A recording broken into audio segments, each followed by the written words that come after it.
Salut à tous et bienvenue dans cette vidéo où je vais répondre à une question qui m'est très largement posée. Comment faire des vidéos de dessin, comment faire de bonnes vidéos de dessin. Et là on va vraiment se concentrer sur la partie vidéo, la partie YouTube, donc on va moins parler de comment dessiner, c'est pas un tutoriel de dessin, mais comment faire une bonne vidéo de dessin tout simplement. Il y a plusieurs étapes nécessaires pour qu'une vidéo de dessin soit bonne. Alors après bien sûr il y aura plein de spécificités, tout ça, là on va parler d'une vidéo classique comme un speed drawing ou une vidéo où vous allez parler par-dessus le dessin. Je vais pas rentrer dans les détails parce qu'il y a 1000 sortes de vidéos de dessin possibles. Et du coup les amis, cette vidéo est sponsorisée par Filmora 9 qui est un logiciel de montage. Je vais vous le présenter tout ça. Il est vraiment parfait pour ceux qui veulent se lancer dans YouTube, etc. et qui n'ont pas forcément envie de craquer un autre logiciel qui est censé être payant, tout ça. Bah là, celui-là, il a une version gratuite et qui vous suffit largement pour tout ce qui sera vidéo de dessin classique. Voilà, ça vous suffit amplement. Du coup, je vais vous présenter ce logiciel de montage pour la partie montage de vidéo. Mais avant tout, les amis,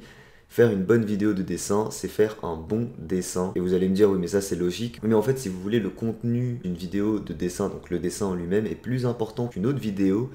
Pourquoi? Parce que le contenu en général dans une vidéo de dessin sera également la miniature. C'est-à-dire qu'en fait, la plupart des cas, dans un speed drawing, la miniature est le contenu. La miniature, c'est le dessin, et donc dans la vidéo, vous allez voir la réalisation de la miniature en quelque sorte. Et la miniature, tout bon youtubeur va vous dire que la miniature c'est ultra important. Ça fait en très grande partie la réussite d'une vidéo. Pour une chaîne de dessin, la miniature c'est le dessin, donc c'est très important de faire un beau dessin qui rendra bien en miniature, le retoucher éventuellement, etc. Et là du coup je vais prendre pour exemple ce dessin là, voilà, donc le petit dessin affiche un petit peu Fortnite saison 10 que je vous ai fait en live. Comme vous le voyez, c'est un dessin qui est assez tape à l'œil. Alors après, il y a 1 milliard de dessins possibles qui peuvent réussir, mais essayez de faire un dessin toujours en pensant, est-ce qu'il rendra bien en miniature? Est-ce qu'il est assez original? Est-ce que s'il n'est pas original, est-ce qu'il est tape à l'œil? Est-ce que ça va donner envie aux gens d'aller voir comment vous avez réalisé ce dessin? C'est ça qui est spécifique aux vidéos de dessin et pas aux autres vidéos.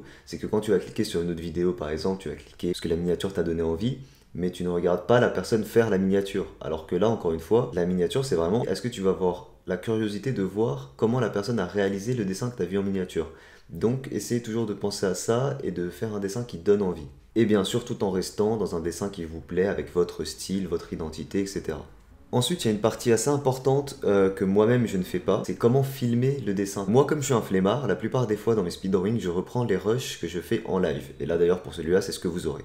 Donc vous aurez juste les rushs que je fais en live et vous les aurez en accéléré. Est-ce que c'est la meilleure façon de faire? Non, pas du tout. La plupart des gens ne font pas de live quand ils font des dessins.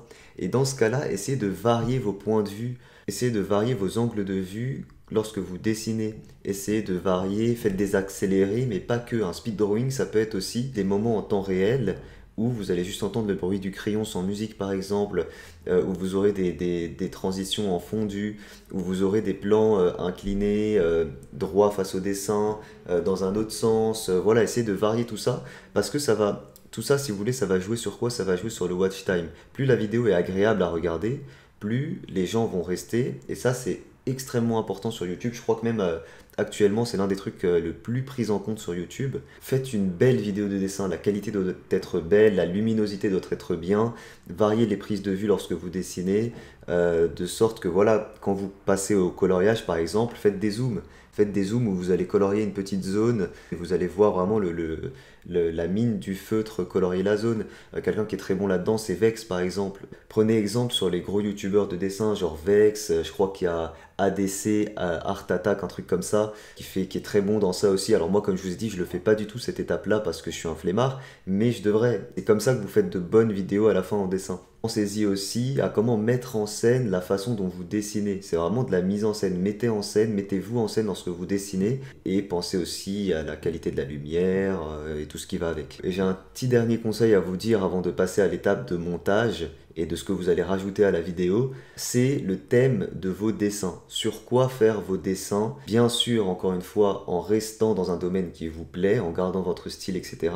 Essayez de faire des dessins plutôt en rapport avec l'actualité. Ça marchera mieux forcément que si vous faites des dessins d'un truc qui est mort il y a 20 ans. Vous voyez ce que je veux dire ou pas? Par exemple, moi, j'ai eu de grosses périodes sur ma chaîne où au début je dessinais du Pokémon, après je suis passé un peu à Clash Royale, là depuis un moment je suis un peu sur du Fortnite, alors tout en variant toujours et en dessinant plein de choses. Mais voilà, globalement il y a des périodes et je suis un petit peu l'actualité si vous voulez. Je vais pas me mettre à dessiner maintenant du Clash Royale alors que le jeu est beaucoup moins populaire. Et pareil, après Fortnite, il y aura sûrement un nouveau jeu qui va prendre le relais et je passerai à ce nouveau jeu. C'est important si vous voulez de suivre un peu l'actualité tout en restant dans quelque chose qui vous plaît. Par exemple, moi ce qui me plaît c'est les jeux vidéo globalement, c'est les dessins cartoon. Donc je reste si vous voulez dans cette ligne éditoriale un petit peu. Donc je vais pas passer à du Call of Duty parce que c'est du réaliste. Donc c'est pas mon délire. Donc voilà, tout en gardant votre style et ce que vous aimez dessiner, essayez de suivre plus ou moins l'actualité. Et du coup c'est parti, on peut passer à la partie montage. Alors pour la partie montage, voilà, donc là je vais utiliser Filmora 9 que vous pouvez télécharger gratuitement. Et vous allez voir, c'est vraiment un logiciel très très sympa. Ici d'entrée, voilà ce que vous avez. À ce niveau-là, vous pouvez choisir le format de vidéo que vous voulez. Donc vous voyez, par exemple, si c'est une vidéo pour Instagram, vous pouvez juste cliquer là-dessus, portrait, standard, cinéma, etc. Pour YouTube, ce sera plutôt format large. Ensuite, vous allez sur créer un nouveau projet. Et vous avez directement des guides qui vous sont proposés pour mieux gérer le logiciel en fait. Et ensuite, voilà l'interface comment il est. Alors l'interface c'est très simple, hein. Mon avis sur ce logiciel c'est qu'ils ont essayé de faire quelque chose de très complet tout en simplifiant au maximum. Contrairement à certains autres logiciels de montage. Du coup voilà, globalement pour vous présenter le logiciel avant de vous montrer comment je monte ma vidéo, ici vous avez les audios, donc vous avez des audios déjà disponibles, ça c'est cool. Les titres à ce niveau-là. Vous en avez énormément, contrairement à eMovie par exemple, ce que j'utilise de base, hein. Vous avez vraiment plein de possibilités. Alors là je vais pas tout tester parce que dans ma vidéo de dessin il n'y aura pas de titres, mais vous en avez vraiment beaucoup.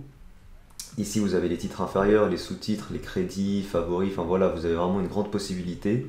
Ici nous aurons les transitions, et pareil les transitions sont beaucoup plus importantes que dans eMovie par exemple. Regardez-moi le nombre de transitions qu'il y a, c'est un délire, il y a vraiment tout ce que vous voulez. Là juste par curiosité j'ai envie de tester trou de verre glissé sur la timeline pour l'appliquer. Donc vous avez vraiment tout, hein. Il est ultra complet comme je vous ai dit, en tout cas par rapport à ce que j'utilisais. À ce niveau-là, vous avez les effets, donc années 90, tout ça, effet haut, voilà, ici exposition bleue. Donc c'est pas le genre de truc qu'on utilisera dans une vidéo de dessin, mais on sait jamais. Pareil, vous en avez énormément, regardez-moi ça, c'est un truc de fou. Et ici vous avez des éléments, ce qui n'est pas disponible pareil, il me semble, sur eMovie, mais là regardez-moi ça. Encore une fois, vous avez plein d'éléments, donc ça c'est vraiment comme des effets spéciaux, hein.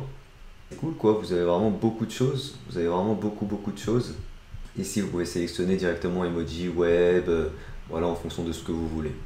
Donc vous voyez l'interface est vraiment très simple, il n'y a vraiment rien de compliqué, c'est très simple et très complet. Voilà, c'est vraiment ce que j'ai retenu du logiciel. Alors, du coup moi pour ma part ça va être un montage assez simple. Ici j'ai les rushs de mes lives que je vais glisser ici tout simplement, extrêmement simple. Faire correspondre aux médias. Et du coup ici j'ai mon fichier vidéo. Pour supprimer l'audio, je fais détacher audio et ici supprimer directement, donc la flèche arrière là. Une fois qu'on a ça, on peut modifier la durée, vitesse et durée. Moi je vais plutôt mettre à 40. 40, je vois que la vidéo elle dure 30 secondes, c'est un peu trop court, donc 20 plutôt. Là ça dure 1 minute, encore trop court, je vais mettre 13. Non, toujours pas, plutôt 7 du coup. Voilà, 7, ça me fait une vidéo de 3 minutes, ce qui est correct, donc je mets OK. Donc ça c'est cool de pouvoir voir directement. Donc là j'ai la durée de ma vidéo. Pour réduire le zoom en termes de temps, j'ai juste à moduler ce petit curseur. Pour faire des cuts, alors moi les cuts ça va être surtout au début et à la fin. Donc là moi toute cette partie je ne veux pas. Ici je commence à dessiner, donc tac.